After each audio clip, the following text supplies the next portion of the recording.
18 বছর 20 বছরের প্রিয় ভাই, কিশোর নওজোয়ান সন্তান আমার 16 বছরের সন্তান আছে। তাইলে তোমরা যাদের বয়স 16, তুমি আমার সন্তান,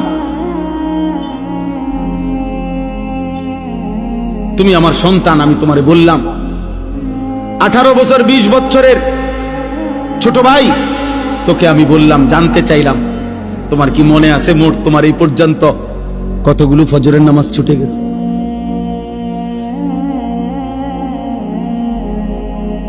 বলো ভাই। হুজুর এই মাত্র ফজরের নামাজের কথা বললেন। আহা, রাসূলুল্লাহ সাল্লাল্লাহু আলাইহি সাল্লাম স্পষ্ট বলছেন, লা ইয়াশহাদুহুমা মুনাফিকুন। এশার নামাজ এবং ফজরের নামাজে উপস্থিত হয় না কে?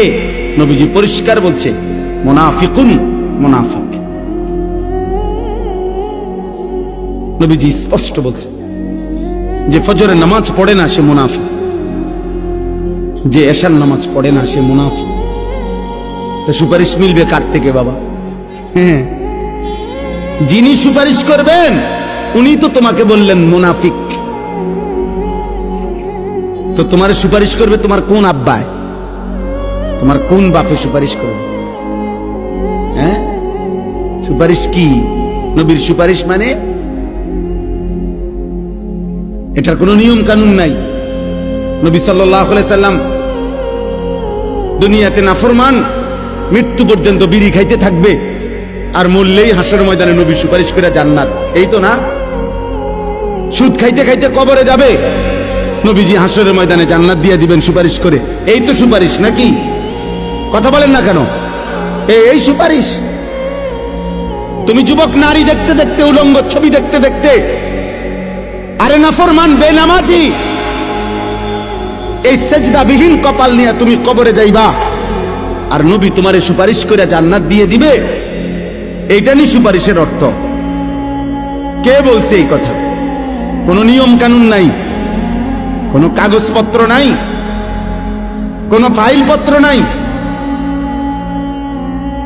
আহা, আহ, ধোকা দিছে অনেকের, যে কতক্ষণ ডুললে আর গজল গাইলে আর দুইয়ান দুইয়ান জিলাপি খাইলে আর মুখে শুধু কইবা বিড়ি খাও আর সিগারেট খাও, সুদ খাও আর ঘুষ খাও। বেড়ি তোমার পর্দা করুক বা না করুক, হালাল হারাম মানো আর না মানো, শুধু কইবা নবীরে ভালোবাসি।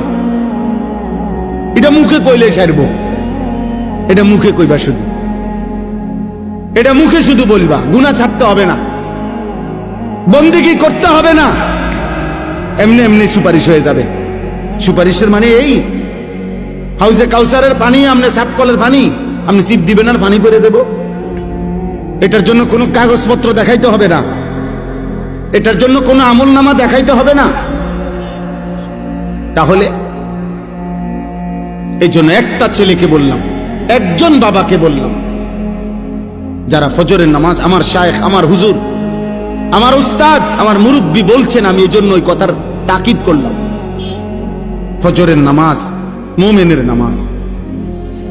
ফজরের নামাজ দ্বারা, প্রিয় ভাই ছেলেরা, বাবা শোনো বাপ, এটা কঠিন কিছু না, মোটেই কঠিন কিছু না। 4 রাকাত নামাজ কঠিন না।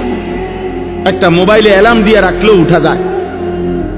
আবার ঘুমাও, ফজরের পরে লাগলে তোমার ঘুম বাকি থাকলে তুমি আবার ঘুমায়ও। ফজরের নামাজ পড়ার চেষ্টা না করলে, বিশ্বাস করেন এটা জরুরি বিষয়, এটা জরুরি বিষয়। ফজরের নামাজ অভ্যস্ত হইতেই হবে।